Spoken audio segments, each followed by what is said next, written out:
Hoje é um sábado muito especial para mim, para a Carol, para a Holding Club, para as 150 pessoas que trabalharam incansavelmente para pôr esse projeto de pé. Eu acho que o Body começou há 3 anos como um pedido de socorro para aceitação corporal, e ele foi se transformando, né, num evento, numa plataforma, numa comunidade de força, de resiliência, de liberdade feminina, principalmente, de autoaceitação, auto-amor e tudo o que a gente passa nessa vida. Quando perguntam para mim, às vezes meu marido fala: Juliana, para que você se expõe tanto? E eu respondo sempre: não é mais sobre mim, é sobre todas nós.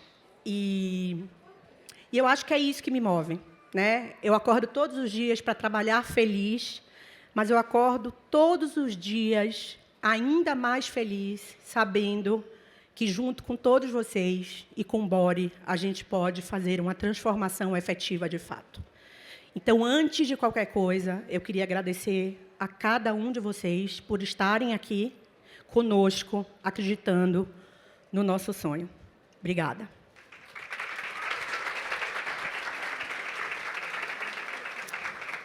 Carol já vai falar, ela está aqui. O que é que eu vou falar? Ela é maravilhosa, ela vai falar muitas coisas. Mas eu queria agradecer, em nosso nome, em nome da Holding Club, as 75 palestrantes. São 75 pessoas que pararam o seu sábado para compartilhar histórias, para mostrar as suas vidas, dividir as suas fortalezas e também as suas fragilidades. E eu acredito, e nós acreditamos, que com essa troca a gente se fortalece, a gente se inspira, a gente tem coragem para quebrar os padrões e realizar os nossos sonhos. Queria agradecer também a minha família, que muitas vezes, quando eu duvidava de mim, diziam: siga em frente, você é gigante. O gigante eu não sei se eu sou, eu tenho 1,55 m. Mas a minha força, a minha coragem e o meu medo me trouxeram até aqui. E eu tenho muito orgulho disso. Orgulho de ver minha mãe, minha sogra, minha tia Monique, que foi referência uma vida inteira, meu irmão, meu primo Flávio, minha madrinha, tia Socorrinha, enfim, são tantas pessoas, que eu não posso deixar de dizer que, por conta deles e por ter saído de Salvador, Bahia, eu me tornei essa mulher, e isso é motivo de muita gratidão e de muita bênção. Agora eu acho que eu já falei demais, não, agora é a sua nunca hora. Fala demais, nunca fala demais. Porque, sem você, nada disso seria possível. Eu sou muito agradecida por a gente ter se cruzado. Eu conto que esse evento parou de pé. A gente estava, eu pintando o cabelo e ela se maquiando para um casamento num salão de beleza. E eu disse: eu tenho um sonho de pôr um evento sobre corpo livre de pé. Ela falou: deixa comigo. 5 horas depois, tinha um documento pronto, o Body estava pronto, só faltava a gente ter coragem. Muita coragem para pôr ele de pé. E 3 anos depois, olha vocês todos aqui. Então, a você, todo o meu amor, admiração, carinho, respeito, né? E muita felicidade por ter você ao meu lado. Muita, gente. Obrigada. Muito obrigada. A gente sempre fala, né? A Juliana sabe falar muito bem. A gente tem uma sintonia, a gente sempre falou que a gente sempre ia trabalhar juntas. E foi num momento muito crucial da minha carreira que a gente se encontrou. E foi um momento muito feliz. Eu acho que todas nós mulheres, a gente passa por...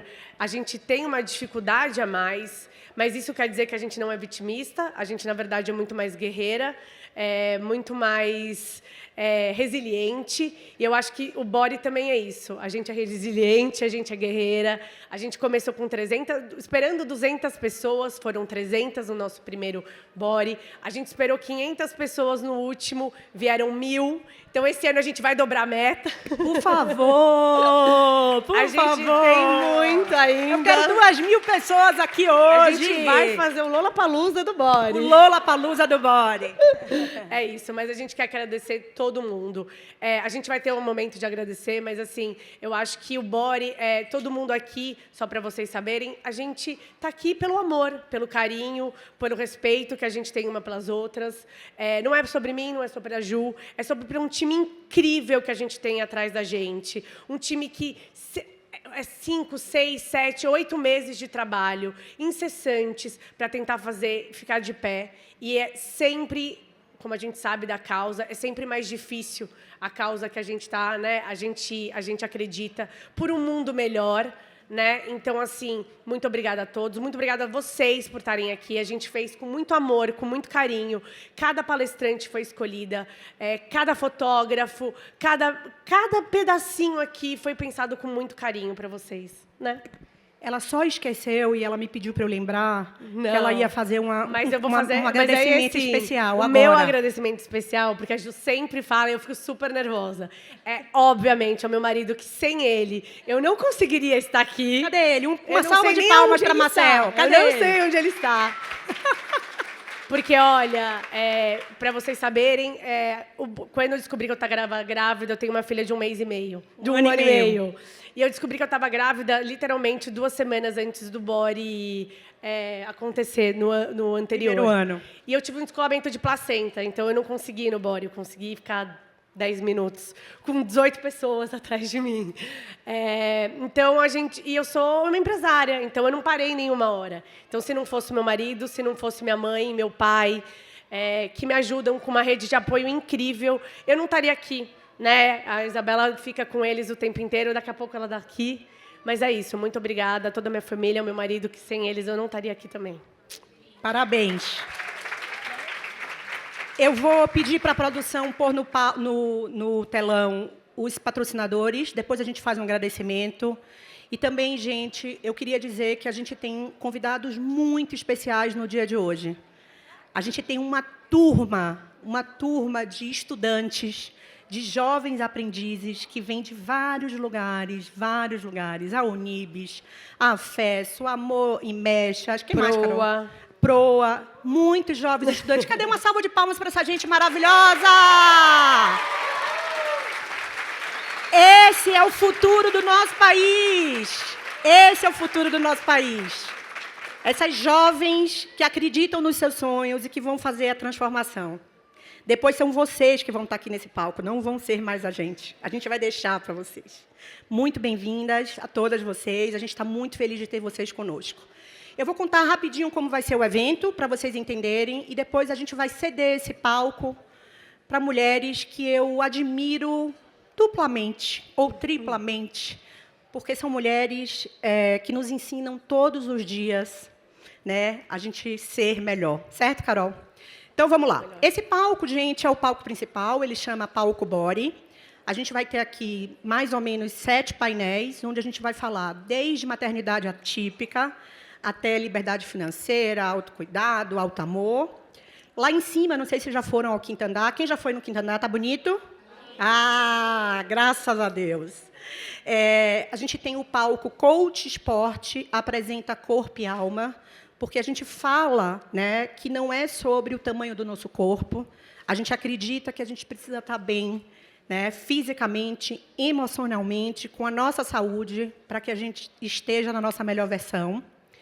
A gente também tem, esse ano, um palco de mentorias com mulheres incríveis e homens incríveis, falando sobre pobreza menstrual, distorção de imagem, tem um palestrante muito bacana falando sobre o trabalho da CUFA, né, como as comunidades são importantes para o nosso país e como são fonte de resiliência, né, de economia, e que estão, assim, né, são muito importantes para o nosso desenvolvimento. Temos também as meninas da ONU, falando sobre a importância da equidade de gênero e muito mais. Além disso, ativações lá em cima, bons drinks, uma lojinha, e eu espero que vocês aproveitem demais esse dia.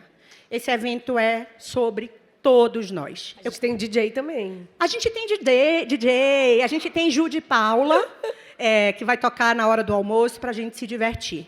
Eu queria chamar, antes dessas meninas maravilhosas, 3 jovens que vão representar as próximas gerações. Eu não sei onde está a jovem. Cadê a sua jovem? A minha jovem, eu não sei onde Eu ela tenho tá. as minhas 2 afilhadas, Valentina e Dona Paola. Eu queria que vocês dessem uma salva de palmas para elas.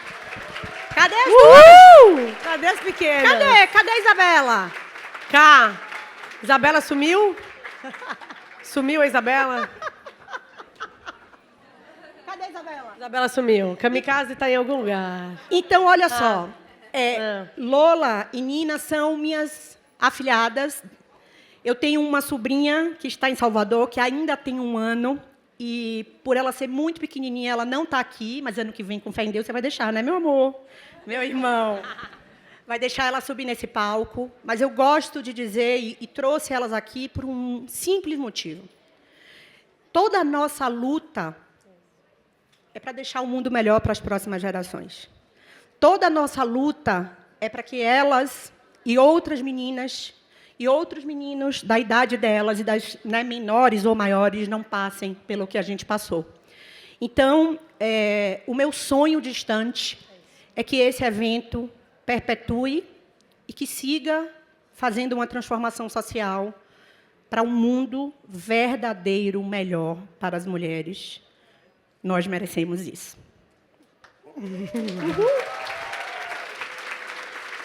Vamos lá? Bora. Posso chamar? O palco é seu, querida. Adoro um palco, Que eu vou pro gente. meu, você fica pro seu Tá aqui. bom. Desde pequena eu gosto de um palco, né, mãe? Nasci para isso. É uma loucura. Gente, quando a gente foi fazer o line-up desse projeto, eu tenho encontrado com Bela Fiorentino, que é uma mulher que me ensina e me inspira muito. E um dia ela disse, você precisa pôr no Body um painel sobre maternidade atípica. E aquilo fez com que eu parasse para perceber que até então eu não tinha dado voz, eu não tinha tornado esse assunto um assunto protagonista desse evento que fala de tantas dores e tantos amores. E eu disse, é isso, Bela, você está coberta de razão. E porque você me deu essa ideia, a gente vai chamar outras amigas que lutam todos os dias para serem as melhores versões de mães que elas são, né? E elas vão contar as histórias dela. Eu vou me retirar do palco, porque esse palco não é meu, mas eu queria dizer a todas vocês o quanto que vocês me ensinam, o quanto que vocês me fortalecem, e mais do que isso, o quanto que vocês mostram para mim e para as seguidoras de vocês que a vida é bonita, é leve, né? E é feliz, porque a gente tem amor. Então, bem-vindas. Eu vou pedir a Gabi Lian, que vai ser a mediadora desse palco, para ela fazer a apresentação das meninas. E eu queria que vocês estivessem aqui hoje, de corpo e alma, para ouvir a história dessas mulheres que são demais. Bem-vindas.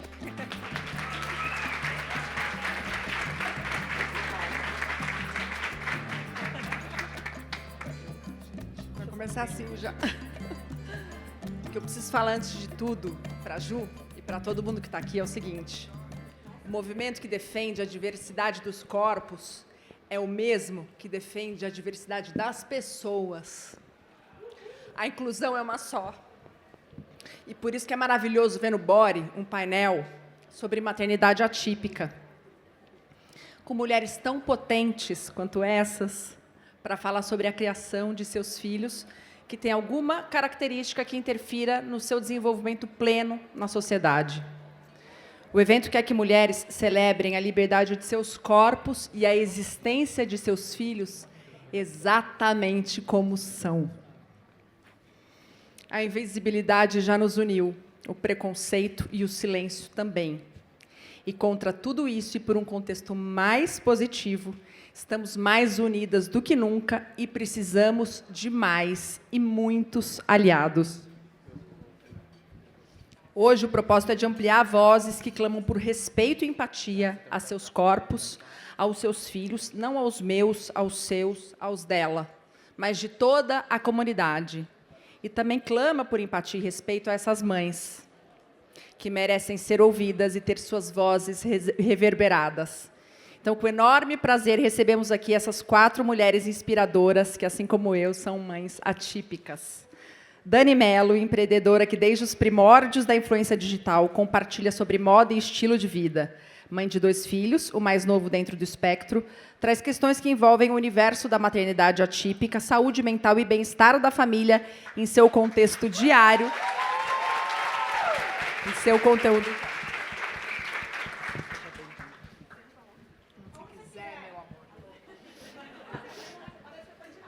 Isabela Fiorentino, que começou na carreira de modelo aos 13 anos de idade, ganhou as passarelas nacionais e internacionais. Se tornou um dos principais nomes da moda do Brasil. Ela é mãe de trigêmeos e um deles tem sequelas da prematuridade. Seja bem-vinda. Bom dia para vocês. Onde você quer sentar? Onde você vai sentar? Julie Dutra, que ganhou destaque ao vencer o prêmio Quem Quer Ser o Milionário no programa Domingão do Hulk, na TV Globo. Jornalista, escritora, empresária, defensora da educação como ferramenta de transformação. Ela também é mãe da Maria Helena, de 4 anos, uma criança dentro do espectro autista. Ibaiana, de novo, Ibaiana! Marcela Barsi, consultora de marketing para diversas marcas, também influenciadora digital, mostrando como equilibra a rotina de eventos e a maternidade cheia de desafios. Além da Valen, de 7 anos, ela é mãe de gêmeas autistas, Pietra e Sofia, que são lindas. Sejam bem-vindas.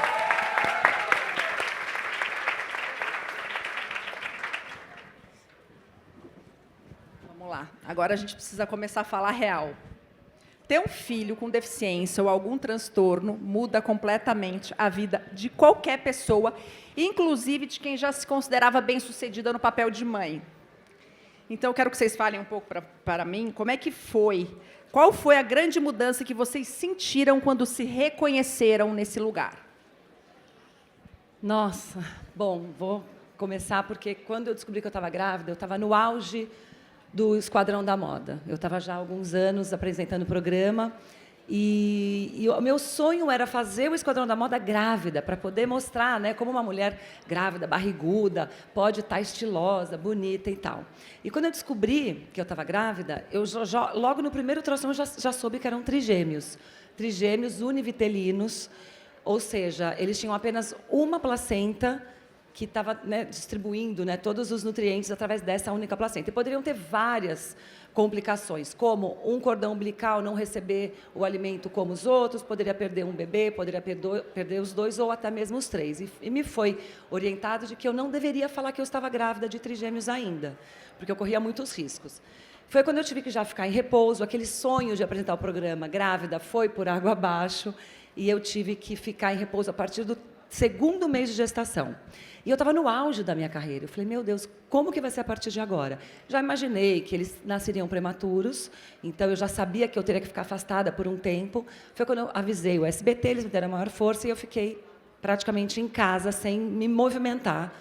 E quando eles nasceram de 27 semanas. Para vocês terem uma ideia, nós temos, geralmente as mulheres dão à luz com 40, 41, às vezes 39. 27 é muito, muito pouco. Para vocês terem uma ideia, os meus filhos não tinham nem a orelhinha formada quando nasceram. O Nicolas pesava 800 gramas. 800 gramas é um pacotinho de açúcar. Então, assim, eu lembro quando eu fui pegá-los no colo pela primeira vez, depois de uns 2 meses que eles nasceram, eu colocava ele dentro do meu top. Eu usava um top de ginástica, estava com o peito enorme, eles entravam assim dentro do meu top para fazer aquela mãe canguru, né, onde a criança sente o batimento, né, o calor da mãe. Então, assim, eu esqueci que eu era modelo, eu esqueci que eu era apresentadora, eu esqueci que eu tinha programa, eu esqueci tudo. O meu foco, o meu cérebro só pensava em salvar aquelas crianças. Então, eu meio que esqueci que eu era mulher, que eu era esposa, mas é uma fase.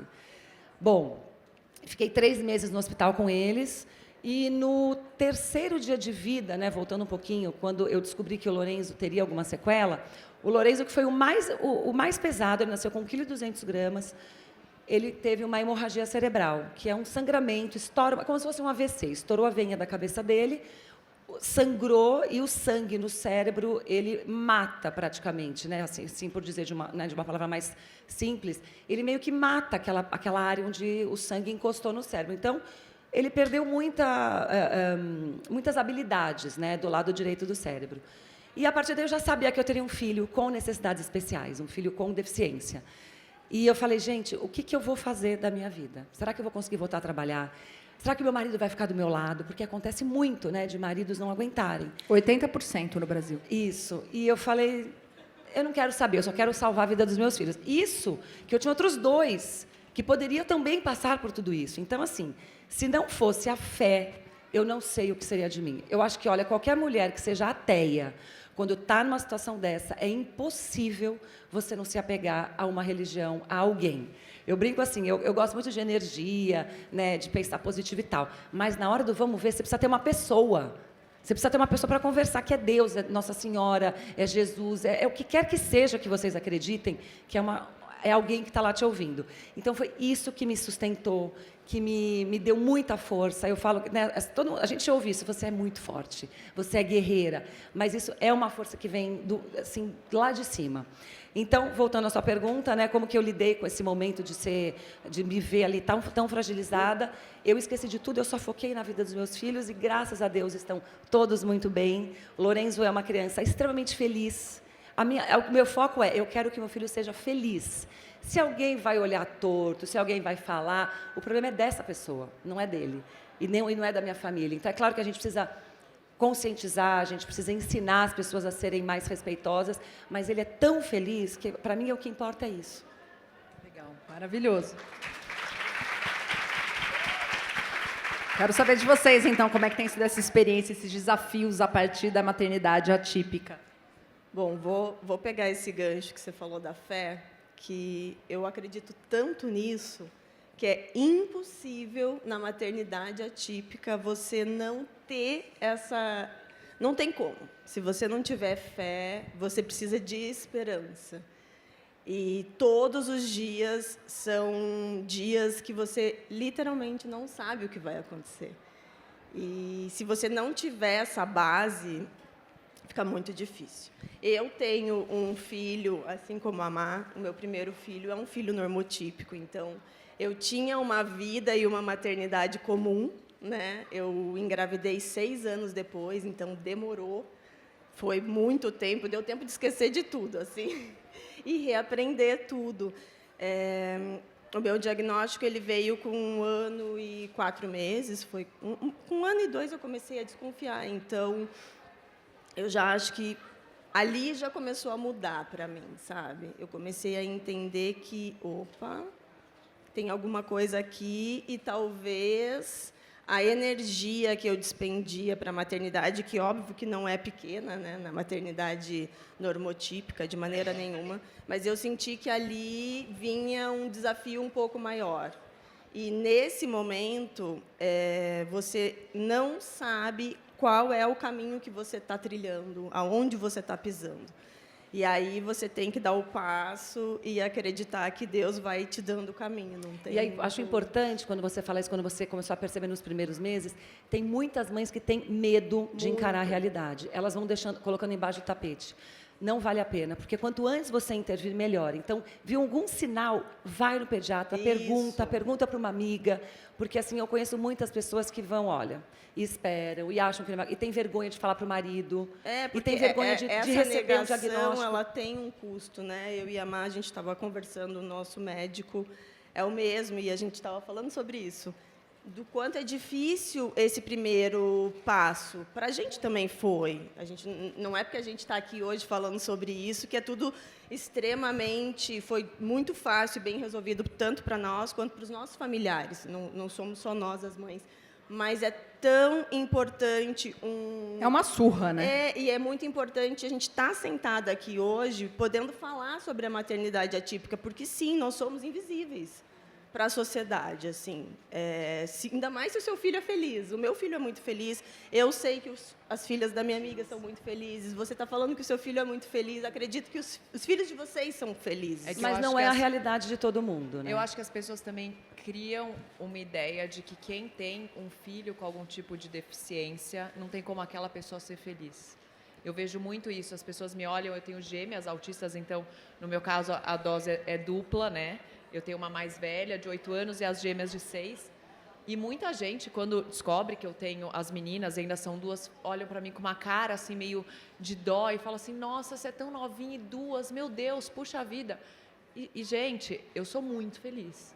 A minha vida é assim, é cheia de desafios como a de qualquer pessoa. Tendo um filho atípico ou não, eu sou muito realizada com a vida que eu tenho. Eu tenho um marido maravilhoso que me apoia. Eu tenho minha mãe e meu pai, que são incríveis comigo. Então, eu sou uma pessoa muito sortuda. E as minhas filhas mudaram a pessoa que eu sou.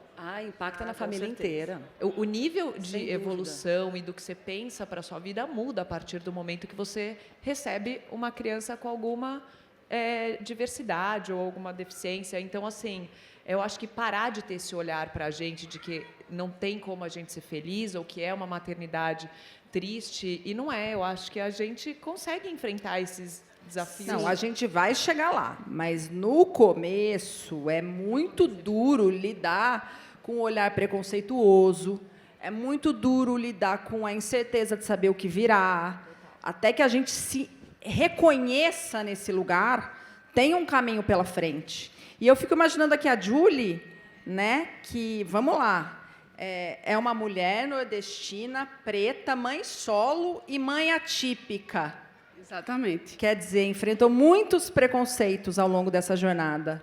São muitas camadas, são muitos obstáculos para eu chegar e contar a minha história em 1 hora de programa e dar voz para as mães que estão ocultadas nesse país.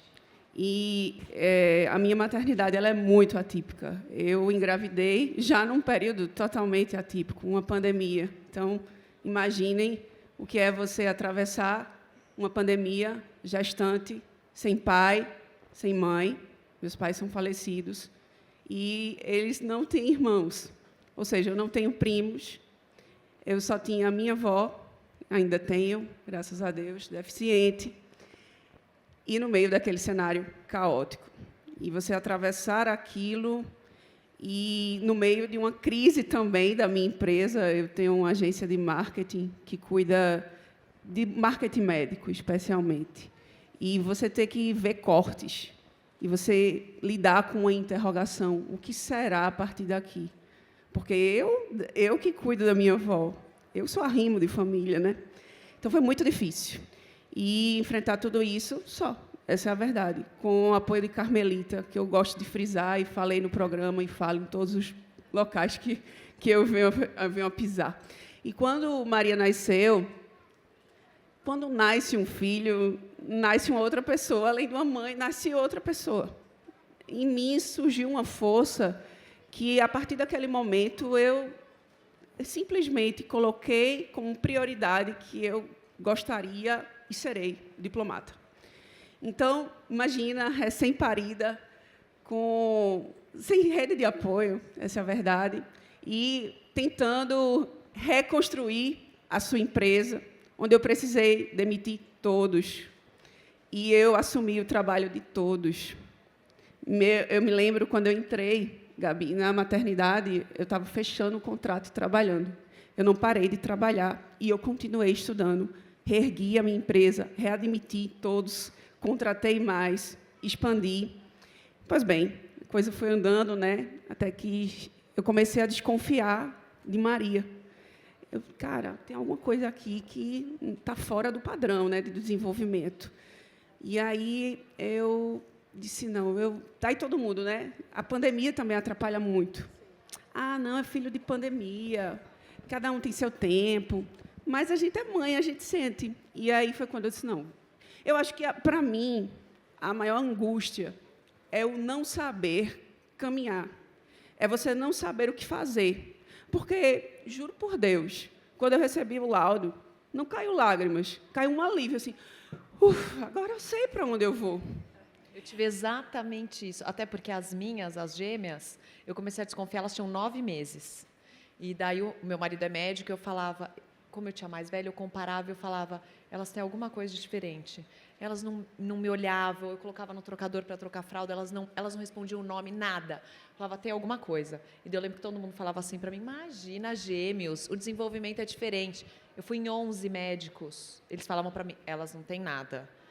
Então, para mim, o pior foi o pré-diagnóstico, porque eu sabia que tinha alguma coisa, eu tinha medo, eu não sabia o que era. Daí, eu só tive diagnóstico 1 ano depois. Quando o médico falou para mim, elas são autistas, eu fiz a mesma coisa. Eu falei, ufa, agora eu sei o que é, o que eu tenho que fazer? Eu já tinha chorado tanto antes, quando eu tive... E agora? Para onde a gente vai? Né? É um universo que a gente cai num universo para o qual a gente não foi preparada e também um universo que não está preparado para a gente. Então, são duas dores, né? Sabe que eu estou ouvindo vocês falarem e eu me identifico muito com vocês, né? Nós somos muito felizes. Tem muitas mães que não são. Não precisa ter filho especial. Pode ser um filho típico, mas elas às vezes não conseguem encontrar uma alegria lá. Mas vocês devem estar ouvindo. Eu não sei se todos aqui, se algumas têm filho especial, mas eu queria contar um pouco o que aconteceu comigo, que mesmo que eu soubesse que os meus filhos seriam especiais, eu escolheria tê-los. Eu vou contar por quê. Quando eu estava grávida, eu devia ter mais ou menos umas 12 semanas, num ultrassom apareceu na translucência nucal que um dos meus filhos poderia ter síndrome de Down. E aí eu falei assim, meu Deus, mas síndrome de Down? Nossa, eu nunca conheci alguém com síndrome de Down, nunca tive contato. Tudo bem, só que o médico falou, olha, Bela, só que se for positivo, os 3 vão ter, porque eles são univitelinos. Eu falei assim, meu Deus, os 3?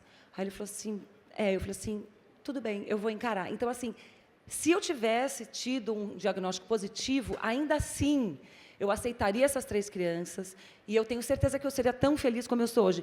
O que eu quero dizer é, muitas de vocês descobriram, todas, nós descobrimos depois, né, que teremos um filho com alguma deficiência, e nós somos obrigadas a encarar. E as mães que têm a opção de não ter o filho?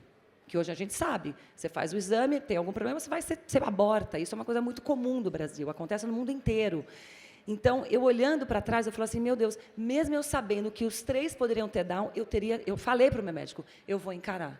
Meu marido até falou, amor, a gente encara, mas será que os 3? Eu falei assim, os 3. E ele falou assim, então tá bom, vamos encarar os 3. No final, eu fiz o exame, porque a gente tinha que saber quais eram os cuidados intrauterinos. Não foi para saber se eu ia ter ou não, mas deu negativo, foi assim um dos melhores dias, né? Eu falei, meu Deus, graças a Deus, que não tem nada, eu vou ter filhos típicos, normais, mas ainda assim, eu acho que eu seria tão feliz como eu sou hoje, com o Lourenço tendo essa deficiência, os outros 2 são típicos, mas eu quero dizer assim, que se alguém estiver passando por isso, não tenha medo, aceite essa criança do jeito que ela for, porque eu tenho certeza que você vai encontrar felicidade nessa alma nova que está vindo, sabe? E a gente se transforma muito, né? A gente Muito. se transforma na dor, mas evolui. E aí descobre felicidades que a gente não conhecia. Exato. Então, já vou aproveitar esse gancho para perguntar para vocês, depois dessa experiência, o que vocês mudaram, que perceberam que passaram a dar menos valor ou mudaram um pouco de olhar em relação a vocês mesmas e passaram a se aceitar. A gente vive numa sociedade que faz a gente buscar padrões o tempo todo, faz a gente estar sempre impecável, e de repente vem a vida e fala assim, esquece, não adianta você ficar tentando buscar esse padrão aí, porque vai ser assim. Sabe uma coisa que eu aprendi? Que antes de nós sermos mães, nós somos esposas, tá? Independentemente do formato de família que vocês tenham. Então, eu aprendi que os meus filhos, eles ficam muito mais seguros se eles veem eu e o meu marido bem juntos e unidos. Eu vejo muitos casais que a mãe, ela larga tudo e só foca no filho, principalmente no especial. Uma vez eu fui num PJ e ele falou, Isabela, se você não olhar para os outros 2, da mesma forma, com o mesmo carinho, com o mesmo amor que você olha para o Lourenço, você vai ter 2 problemas mais graves do que o Lourenço. Então, a gente precisa entender que a criança especial, ela precisa ser tratada igual aos outros 2. O Lourenço, ele toma bronca igual aos outros 2. Ele fica de castigo da mesma forma que os outros 2. Mas, acima de tudo, eu tenho o meu marido em casa. Meu marido não é um outro filho, ele é o meu marido. Então, a hora que Meus filhos estão reunidos, eu falo, a mamãe agora vai ver um filme com o papai. Eu sinto como eles ficam seguros em ver os pais juntos, sabe? Mas então, a gente não pode deixar isso de lado. eu acho que rola muito também. Eu, pelo menos, já escutei muito. A minha mais velha, hoje em dia, é uma das minhas maiores preocupações, que é minha Exato. filha típica. É isso. Justamente para ela saber lidar com as irmãs, com a família dela, ela entender que muitas vezes eu não vou estar presente em algum momento, porque eu tenho que dar uma atenção. As minhas gêmeas, elas são nível 3 de suporte, elas são autistas severas, elas são não verbais, elas se comunicam só por um iPad, então elas demandam muito da gente, tanto para ajudar a ir no banheiro, enfim, trocar, dar banho, tudo, e a mais velha não. E ela é minha maior preocupação hoje em dia, porque eu fico pensando como que ela vai lidar com isso, porque muitas vezes ela acaba ficando sozinha.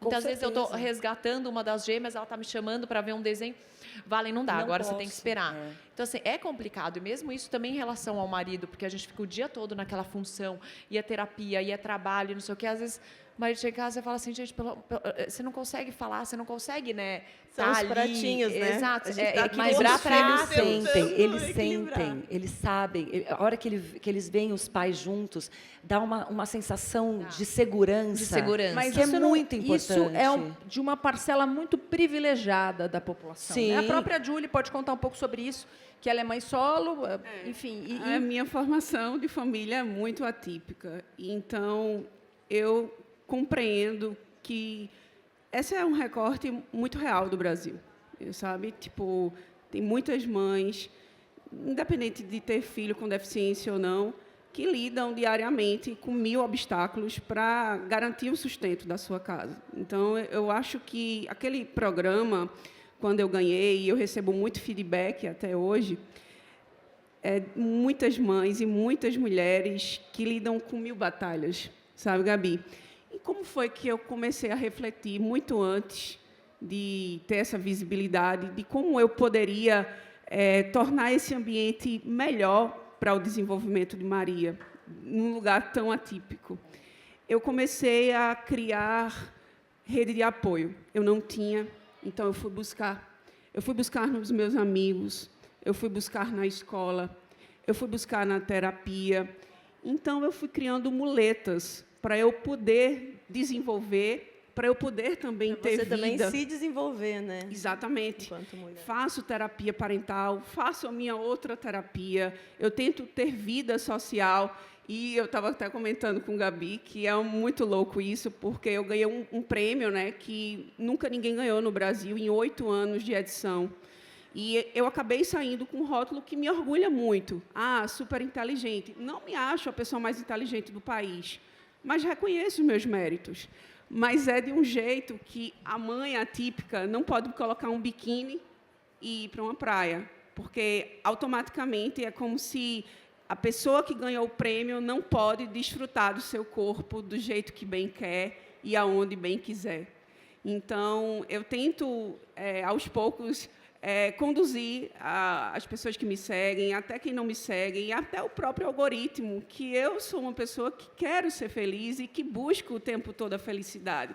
E que, para você desenvolver um ambiente dentro de um padrão mínimo, assim, aceitável de convivência harmônica dentro da sua casa, você precisa estar bem. A Se Dani você não fala tá muito bem- sobre isso, né, Dani? Saúde mental, autocuidado. Falo. Conta pra gente como é que você faz aí para ter fôlego para encarar o dia e ajudar vocês.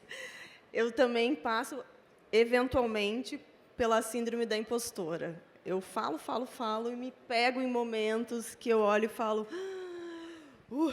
sabe? Quando você está se afogando, assim, daí você sobe para tomar um ar. E aí eu lembro que a minha fala, como você falou, ela impacta muito outras mulheres. É muito difícil, quando você tem uma vida, né, relativamente pública, as pessoas verem a sua vida acontecendo, só que são pequenos recortes, muito pequenininhos, assim. Então, elas acompanham ali a sua realidade, mas, de fato, elas não dormem no seu travesseiro. É muito complexo essa realidade das pessoas acompanharem a gente, os nossos filhos, até mesmo antes de eu ter o diagnóstico, as pessoas começaram a confabular sobre o meu filho. Ah, ele é tão bonitinho. Nossa, quantos anos ele tem? Porque ele não fala. Né? Nossa, mas o Jojo está com quantos anos? Que fofinho. É um bebezinho. Já tinha 2 anos e meio e eu ainda não tinha falado. Por quê? Porque eu ainda não me sentia forte o suficiente. Uma coisa é a gente dividir no nosso círculo as nossas questões com a nossa rede de apoio, né? Que é muito importante. Sem ela, eu também moro numa cidade onde eu não tenho família, eu mal tenho amigos, então eu não tenho muito com quem contar hoje. Até o meu pai se mudou para lá, meu pai é viúvo, eu perdi a mãe muito cedo, então eles também não têm a avó que está ali no dia a dia, né? Aquela pessoa com a qual eu podia ter um apoio, um colo, porque eu também precisei nesse momento. Mas hoje eu vejo muito que o meu desenvolvimento, né, pessoal, de saúde mental mesmo, até pelas minhas questões do diagnóstico que eu tive, eu também sou uma pessoa atípica e fui descobrir isso depois, por causa do Joaquim. Eu percebi que, se eu não me cuidasse, eu não poderia continuar cuidando do meu filho. E, no momento que eu comecei a me cuidar e levar isso para as pessoas que me acompanham, eu comecei a perceber como isso é importante, como dar voz. Quando eu dou a minha voz e levanto as questões, outras milhares de mães, gente, mas é assim, um mar infinito de mulheres que desconfiam, que não querem ver, que foram no médico, que não tem condição de fazer tratamento. Mas, para mim, falar o diagnóstico das meninas, eu consegui falar o diagnóstico das meninas 1 ano depois. Eu recebi o diagnóstico, eu não queria contar para ninguém, só sabia a minha família, assim, o nosso núcleozinho, e, para mim, foi assim uma virada de chave. Quando a gente fala, né? Quando a gente fala. Impressionante. Agora, só para contextualizar aqui, para quem não acompanha sempre, nesse processo de investigação do diagnóstico do Jojo, a Dani se descobriu uma pessoa neurodivergente, com TDAH. Se você puder contar para a gente, aproveitar, então, qual foi o impacto disso na sua trajetória. Nossa, foi... E na sua relação com o seu filho, né? Porque isso muda tudo. Foi um impacto gigantesco, muito, muito grande. Eu sou uma pessoa realmente com TDAH. Se a gente puder classificar, eu diria que severo. Não é esse TDAH que a gente vê hoje, eu não tenho foco. Não é exatamente sobre isso. O TDAH, inclusive, hoje é outra bandeira que eu levanto, mas com certo cuidado, porque precisa de diagnóstico e diagnóstico correto. Qualquer pessoa que seja neurodivergente, qualquer neurodivergência é uma deficiência que você tem no teu cérebro. Então, assim, isso não é brincadeira. E eu demorei para descobrir. Desde pequena, sempre soube que eu era uma pessoa diferente, eu era uma pessoa atípica, mas eu acho que o fato de eu ter perdido a mãe com 11 anos, eu acredito muito que dificultou esse diagnóstico acontecer. E também, eu tenho 41 anos, quando eu tinha 5, 6, não existia, ninguém falava sobre isso, né? Eu só era uma criança encapetada, que não parava, um saci... totalmente desorganizada, enfim, as minhas funções executivas, elas são muito problemáticas. E eu comecei a tomar café logo que a minha mãe faleceu, com 11 anos, muito. Então, a minha mãe tinha um vício muito grande na cafeína e eu comecei a tomar café muito cedo. Muito, muito cedo mesmo. Então, com 15, 16 anos, que é a época, né, de escola e adolescência, eu tomava 1 litro de café todos os dias, 1,5 litros. E aí, com 39 anos, o Jojo já tinha tido diagnóstico. Eu comecei a ter muitos sintomas, muita enxaqueca, e eu sentia que a minha cabeça não funcionava bem, e todas as questões e problemas inerentes ao TDAH, assim, mais sérios, né, de atraso, de esquecimento, de relacionamento, enfim. E aí eu resolvi ir para um spa para fazer um detox mesmo. É muito semelhante ao vício de cocaína, e eu nem sabia quando eu fui para esse spa, então foi um processo muito difícil. E eu passei uma semana lá, senti muita dor, e quando eu saí de lá, eu não poderia mais tomar o café. E foi aí que eu percebi que a minha cabeça não funcionava. Assim, não funcionava. Era um horror. Eu passei um mês na cama, assim, depressão, cancelei todos os meus trabalhos e não conseguia viver. E aí várias pessoas que eu conheço começaram, acho que você tinha que ir num neuro e tal. E aí, por acaso, que é aí que vem o link com o Joaquim, o nosso médico, que foi a Má, inclusive, que me indicou, o doutor Erasmo, que é o nosso médico, que é o neuro dos nossos filhos. Eu estava numa consulta, a consulta era na quinta, eu cheguei na quarta, e eu moro em Campinas, e é no Einstein. E aí eu vim para São Paulo com o Joaquim, com a babá, que veio para me ajudar, e com o meu filho. E aí, quando eu fui olhar na agenda, era no outro dia. Aí eu liguei para a Sandra e eu falei, Sandra do céu. Ela falou, não tem como você vir hoje. E aí voltei para casa. E aí no outro dia eu já estava muito mal. E aí meu irmão brigava muito comigo, meu marido. Enfim, gente, é um processo. E aí eu cheguei no médico do Jojo no outro dia. Ele olhou para mim e falou assim, olha, acho que seria interessante você procurar um psiquiatra e também um neuro.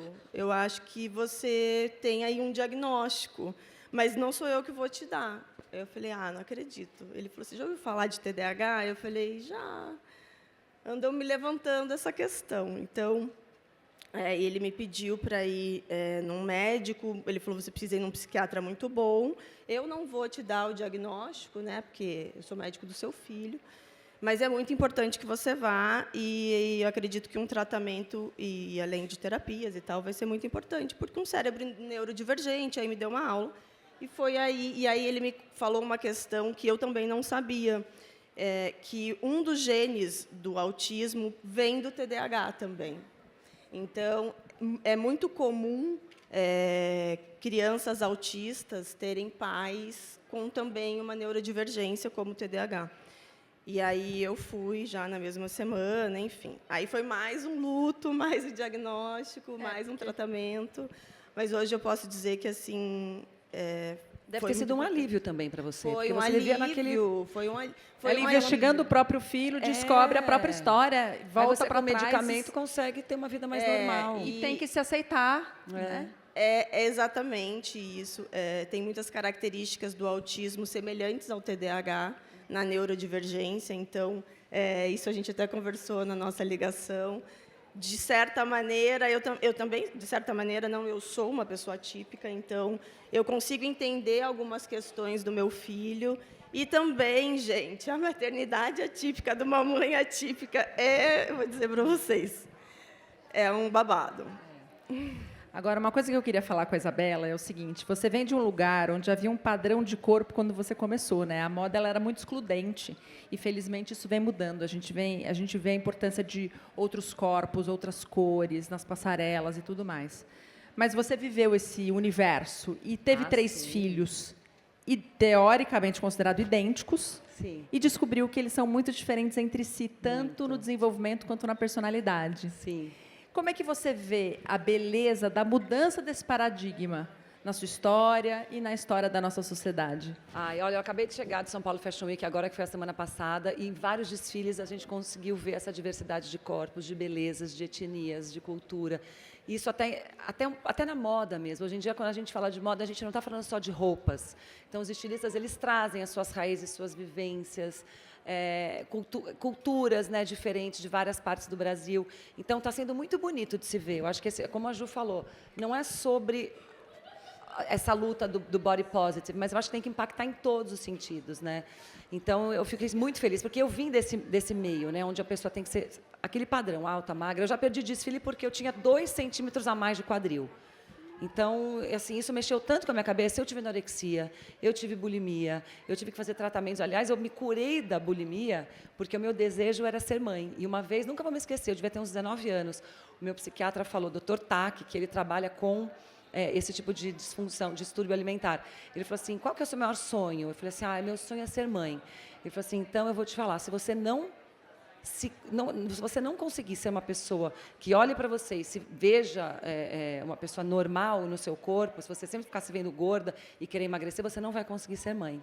E aí foi quando me virou a chave, me tratei, fiz tratamento por 4 anos, tomando remédios antidepressivos e tal, e me curei da anorexia, porque a anorexia é uma doença, ela é muito sorrateira, assim.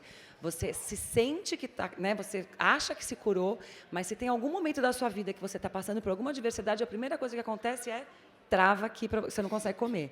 Então, você tem que ter muito essa consciência de que é uma doença que pode bater a sua porta vez ou outra. Até o ano, faz uns 2 anos, eu tive um comecinho de anorexia, já procurei meu médico, doutor, estou achando que eu não estou conseguindo mais comer. A gente fez terapia e eu melhorei. Mas a gente precisa realmente mudar esse padrão. E eu acho que as Seus mulheres filhos te ensinam isso também, né? Também. Em casa, isso. São idênticos, mas não são. Nasceram no mesmo minuto. Os mesmos signos, mesmo ascendente, mas cada um tem um temperamento, cada um tem uma forma de ser. E eu acho que os meus filhos hoje são tão... Eles têm um olhar para o mundo tão bonito por causa do Lorenzo. Porque eles, desde pequenos, aprenderam que a gente tem que ter paciência com ele. Ele é seu irmão, mas você precisa vê-lo de uma forma... Ele precisa de outro tratamento, mas tem que incluir ele da mesma forma. Então, os amiguinhos vão em casa, eu peço para eles brincarem com o Lorenzo. Então, assim, tanto na escola, a gente fala que a escola é uma escola inclusiva, né? A classe é uma classe que inclui. Mas, na verdade, quem está se beneficiando dessa criança especial é todo o resto do grupo. Porque você ter uma criança especial dentro de uma sala de aula, o seu filho está convivendo com a diversidade desde muito novo. Então, você imagina o ser humano que ele não vai ser. Né? Todo mundo se beneficia todo da mundo, diversidade. as mães. Então, assim, a gente fala da rede de apoio. Quem não tem família, não tem marido, não tem pai, não tem mãe, a gente precisa contar com alguém. Se você não tem uma situação privilegiada como toda, nós, né, que temos babás, eu tenho minha família, nós somos em 6, então a minha irmã Ale, que está aqui, ela é uma madrinha maravilhosa, leva meus filhos para fazerem, sabe, coisas culturais que às vezes eu não tenho tempo, eu falo, meu Deus, quem não tem isso, como consegue ser feliz como eu sou? Às vezes eu me sinto até culpada, sabe, de falar que eu sou tão plena, que eu sou tão feliz, que eu sou tão agradecida com a minha família, com a minha realidade. Eu falo, Deus, não muda nada do que está hoje. Eu quero que seja tudo do jeito que está, porque eu sou muito feliz. Aí eu penso, gente, eu não tenho coragem de falar isso para outras pessoas, porque as pessoas não têm essa rede que eu tenho. As pessoas não têm a condição que eu tenho. Mas, ainda assim, eu vejo que tem pessoas simples, que não têm nada, mas que têm essa gratidão e que fala, eu amo a minha vida, mesmo com tanta dificuldade. Não estou dizendo que é fácil, que, imagina, o dinheiro é muito importante, principalmente para mães atípicas, mas eu acho que está dentro da gente. Eu acho que é como você encara isso. E principalmente se tratando de um tratamento muito caro, né? Então, muito, mas a gente tem que saber os nossos direitos, porque o governo ele é obrigado. Total, mas eu acho que por mais que você tenha todo o dinheiro do mundo, a partir do momento que você tem um filho atípico e tudo, se você não encontra a felicidade dentro de você, se você não aceita aquela família que você tem, o seu filho do jeitinho que você é, não adianta. O dinheiro não compra isso. Não compra. Não, não vai comprar foi, a normalidade. se inscreveu no programa por causa disso, né? Ju? Exatamente. Como é que foi quando você, de repente, se tornou uma milionária e mudou as expectativas criadas das outras pessoas para você? Nossa, para mim, o que muda a partir do meu prêmio é o que eu faço com a minha visibilidade para empoderar outras Julis que estavam em condições invisíveis. De como você, ao pegar o laudo, lidar com isso. E, por exemplo, o que acontece é que a maioria das pessoas que vêm falar comigo não aceitam o diagnóstico. Ou porque o companheiro não aceita, e aí isso tarda muito para colocar a criança para fazer terapias ou para buscar os médicos, os terapeutas, enfim, para buscar o tratamento adequado. E aí eu começo a entender o meu papel nesse destaque aqui, nesse sofá, em qualquer lugar que eu vier. Autismo, qualquer deficiência, gente, é uma questão coletiva, não é individual. Não é sobre Maria Helena, não é sobre o filho das minhas colegas, é sobre nós. Não vamos construir um mundo mais justo, menos assimétrico, enquanto não olharmos a pauta da deficiência de uma forma inclusiva e para todos. Porque no momento que eu promovo para Maria Helena terapias, ou busco, ou eu vou, e aí eu falo para quem não tem condição, eu vou num canal, muitos especialistas bons, que passam dicas, porque existe uma fila enorme no SUS que impede mães de colocarem seus filhos para serem reabilitados. Então, nesse tempo, o que é que a gente pode fazer se você não tem condição de pagar um plano de saúde? Tem muitas mães, inclusive, que fazem curso para se tornarem terapeutas dos próprios filhos. Exatamente. Então, você busca outros meios, você cria uma muleta, você faz uma terceira perna para você poder estimular o seu filho. Você precisa estimular o seu filho. Então, assim, a gente tem que olhar essa questão por uma questão coletiva, porque se eu promovo o desenvolvimento de Maria, se eu não fecho os olhos e acho que, não é, eu vou deixar para lá, isso daí é coisa de pandemia. Cara, enfrenta isso de frente, encara isso de frente. E eu digo sempre o seguinte, a palavra autismo pode até pesar. Ai, autismo. Você precisa de terapia. Todo mundo aqui precisa de terapia. Então, encara isso, tira o nome autismo, e conduz isso como se fosse uma terapia. Vai levar leveza para a sua criança, que vai encontrar na terapia uma brincadeira. E isso vai fazer com que você acredite e tenha fé, porque a fé ela é fundamental nesse processo, de acreditar que sua criança não verbal, como era a minha, que andava na ponta dos pés, que rodopiava, hoje pode falar, construir frases longas, entrar em outros idiomas, como inglês, espanhol, conhecer e reconhecer mais de 20 países no mapa, e isso também é estímulo. E eu vou dizer um ponto fundamental aqui. Na terapia, seu filho passa quanto tempo? Vai lá, 2 horas. Na escola, seu filho, vai lá, 2 horas, 3, 5. E o resto do tempo, ele está com quem? A maior parte do tempo. Então, o desenvolvimento parte muito mais da família. Então, deem-se as mãos. Se você não tem rede de apoio, construa redes de apoio. Busque estar bem com você, porque se você não está bem, você não vai conseguir extrair o melhor do seu filho. E acredite, cada um tem o seu tempo de fala, mas a terapia ela é fundamental. E uma hora vai acontecer. Aconteceu com Maria. Eu acreditei muito. Minha fé em Nossa Senhora e minha capacidade de acreditar na ciência. Então, é isso. O autismo, qualquer deficiência, é uma discussão de saúde pública. Ela é coletiva. E é dessa forma que a gente vai construir um mundo melhor. E outra coisa que é coletiva...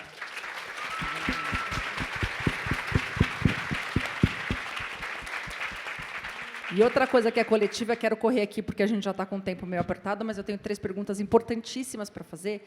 É o preconceito. A Marcela viveu situações lamentáveis com as meninas dela, e eu queria saber como lidar com isso no dia a dia, né? Com uma sociedade que ainda não entendeu.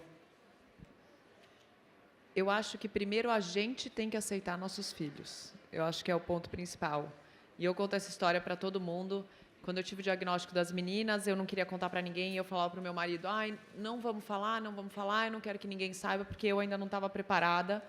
Acho que para escutar até a opinião dos outros sobre aquilo, o olhar sobre as minhas filhas, como que eu tinha muito medo, o que iam fazer com elas, como que iam olhar, como que ia ser o preconceito. Julgamento mesmo. Exato. E daí eu lembro que eu estava almoçando na casa da minha avó, estava eu, minha mãe, minha avó e o meu marido.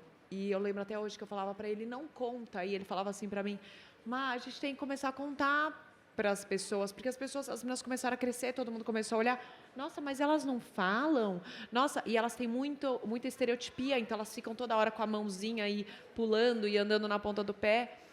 E daí eu falava, eu tenho muito medo do preconceito com elas. E daí ele falou uma coisa para mim que eu nunca mais esqueci. Ele falou, você está tendo preconceito com elas, você não quer contar. Agora, se você não aceitar e se você não contar, não tem como você exigir inclusão, não tem como você exigir que as pessoas não tenham preconceito com elas. E ali foi o momento da minha vida e no dia seguinte eu contei o diagnóstico, eu acho que foi muito bom. Eu recebi muitas mensagens maravilhosas, mas a gente também já passou por muita coisa. Mas é assim, e preconceito, que coisas que eu nunca imaginei viver na minha vida, desde pessoas pedindo para eu tirar minhas filhas do ambiente porque elas estavam atrapalhando ou porque elas estavam fazendo algum barulho, desde a gente mora num condomínio de prédio, de pessoas pedindo para as meninas não irem mais na piscina porque elas atrapalhavam, porque elas não falam, então elas ficam sempre gaga, de pessoas falarem, por favor, tem como se tirar porque elas me atrapalham? Então, assim, aonde a gente mora. Eu já passei situações assim no parque da Disney, que falam que é o ambiente mais inclusivo do mundo. E assim, foi muito difícil. E eu no Beto Carreiro. Exato. Eu até hoje não sei lidar, tá? Eu sofro muito, eu choro, eu fico completamente desestruturada. Isso é um assunto assim muito difícil para mim. Porque na hora você fica... Primeiro que você é a mãe, então você fica tão chocada, você fica depois falando, eu vou gritar com a pessoa, eu vou falar... Só que na hora é tão chocante aquilo que você passa, você olha e você fala, como é possível existir tanta gente ruim no mundo? Mas você faz uma coisa que é muito valiosa, que é compartilhar isso nas suas redes sociais. E isso, de alguma forma, a gente ajuda a divulgar situações como essa para conscientizar as pessoas. É claro que a rede social tem esse poder de dar visibilidade para quem não tinha e para temas que não eram discutidos, no entanto, tem também uma hiperexposição que a gente tem que tomar muito cuidado. Então, eu queria saber de vocês como é que vocês fazem para entender o que pode e o que não pode ali na rede social. Bom, eu não exponho meus filhos, eu não coloco foto. Eu gosto de falar sobre a minha maternidade atípica, porque eu acho que isso é muito importante, acho que humaniza, né, as pessoas que me seguem, veem o outro lado, porque, como vocês falaram, rede social é um recorte, então é o que está de bonito ali. Mas eu tenho todos esses problemas que todos vocês têm, mas eu não externo isso tanto. Mas é um desejo que eu tenho de falar um pouco mais sobre isso. E eu não estou preparada também para receber haters para os meus filhos. Eu sou capaz de entrar pela tela e esganar a pessoa. Sou eu. Eu não tenho essa estrutura, então eu não dou nem chance para que isso aconteça. Mas eu sinto que, para mim, o meu Instagram, como eu falo muito sobre isso, e eu tenho um grupo do canal das atípicas, para mim é como se fosse também uma terapia. Então, me faz bem também, às vezes, falar coisas que eu passo, escutar outras mães falando, tipo, tamo junto.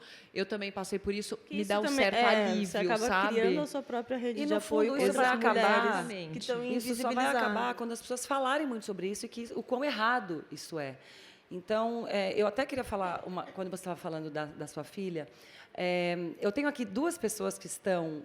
Eu sou conselheira de duas ONGs, a IKMR, que cuida de crianças refugiadas, que vem do mundo todo, e a AFESO, que é uma instituição de ensino para as crianças. E uma vez eu estava na AFESO e uma aluna falou assim, a gente foi até para Paris com a professora. Eu falei, jura? Ela falou, nós fechamos os olhos e a professora começou a explicar o que era Paris. E como nossos filhos são filhos atípicos e são crianças que às vezes vivem até fora um pouco da realidade, não entendem muito o que está acontecendo, eu peguei aquilo e falei, gente, isso é o que eu faço com os meus filhos, que eu acho que é uma dica para quem tem filhos especiais e que eu acho que é um exercício muito bacana, que é exatamente fazer isso, é fechar os olhos, fala, vamos fechar os olhos, vamos imaginar.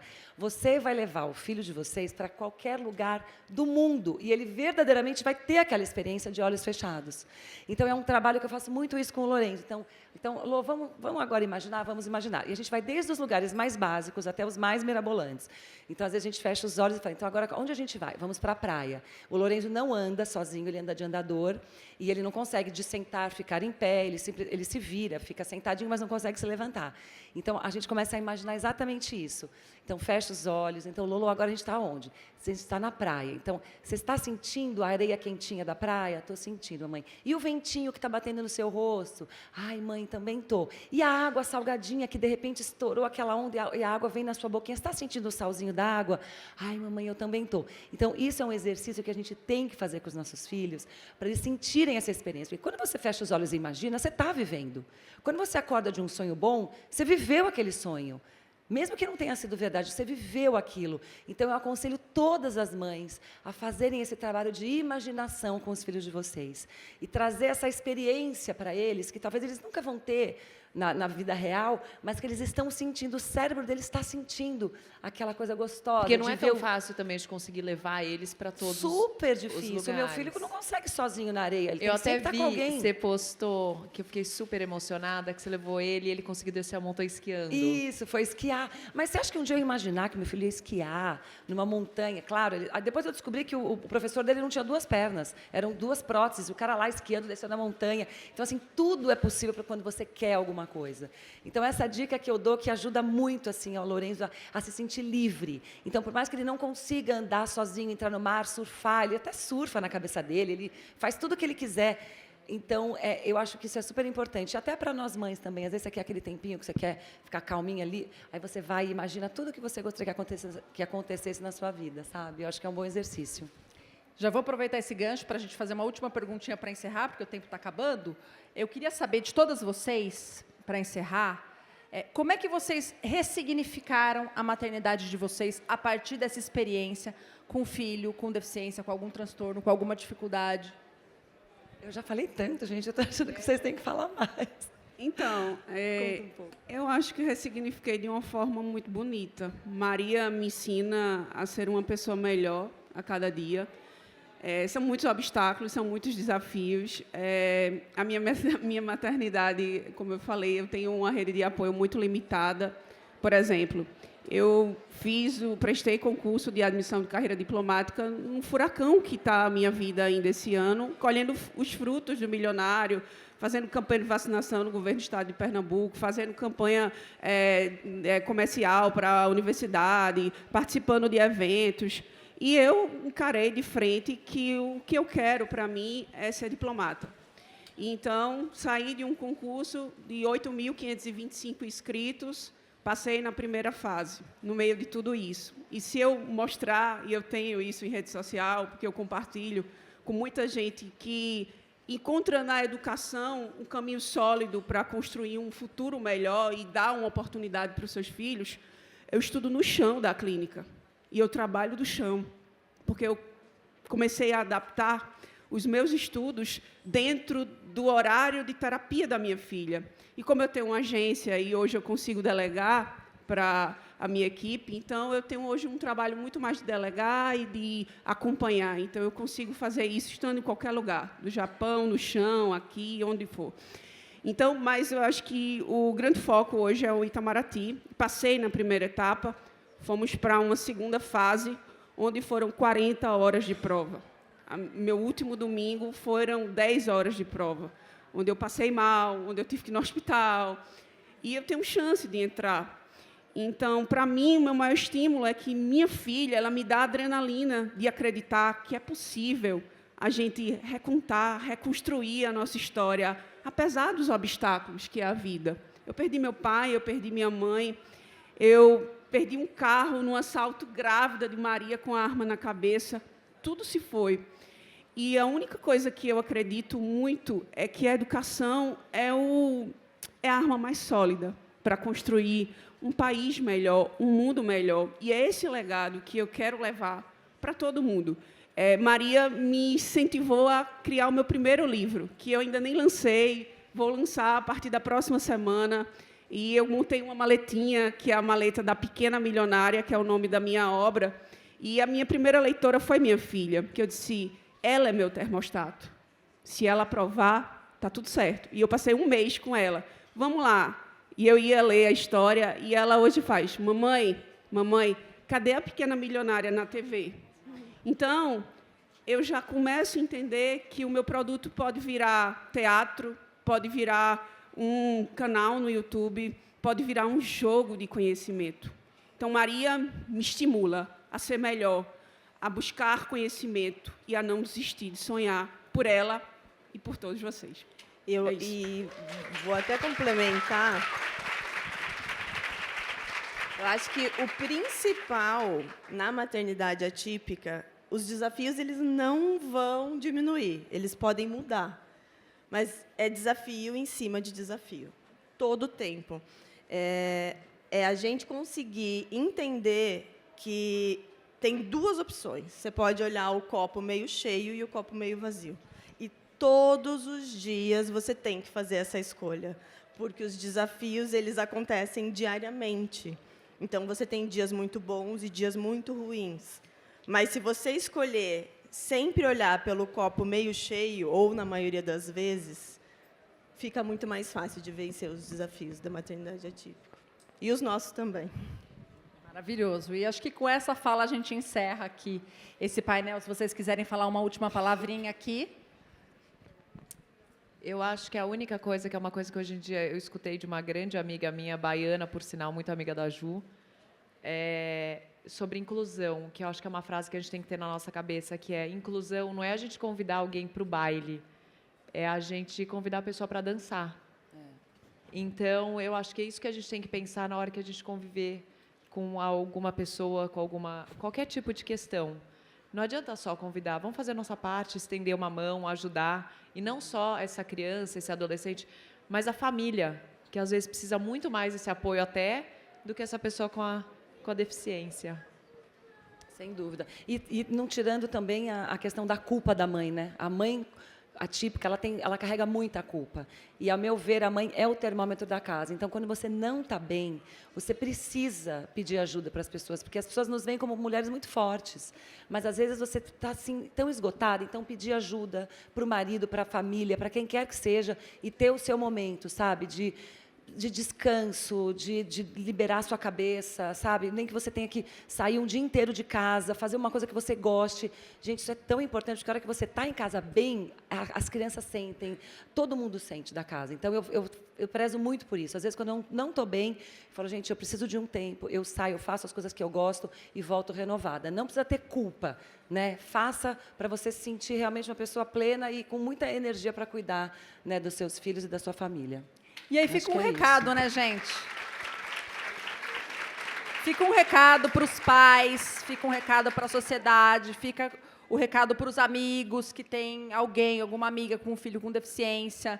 Eu acho que todo mundo pode fazer uma parte muito importante nessa história, de ajudar essa mãe, de ajudar essa família a ter fôlego para seguir. E se vocês quiserem ajudar uma mãe atípica, gente, convide um dia essa criança para ir na sua casa, para brincar com seus filhos típicos. Pega um dia para... Olha, você quer fazer... Sei lá, às vezes eu vou surfar. O surf é a minha maior terapia. Eu falo assim, eu tenho trabalho, eu vou cancelar meu trabalho, mas eu preciso surfar. Você me ajuda? Você pega meu filho na escola? Você pode me ajudar de alguma forma? Porque isso, gente, é a maior ajuda que uma mãe especial precisa. E é não um tempo. acontece sempre, Não. tá? Não acontece quase nunca, né? Exato. Mas obrigada também, Ju, por ter nos dado esse espaço. Obrigada, você também conduziu maravilhosamente bem. E vocês, maravilhosas, mães queridas e inspiradoras. Obrigada. Obrigada, Ju. Obrigada, Carol.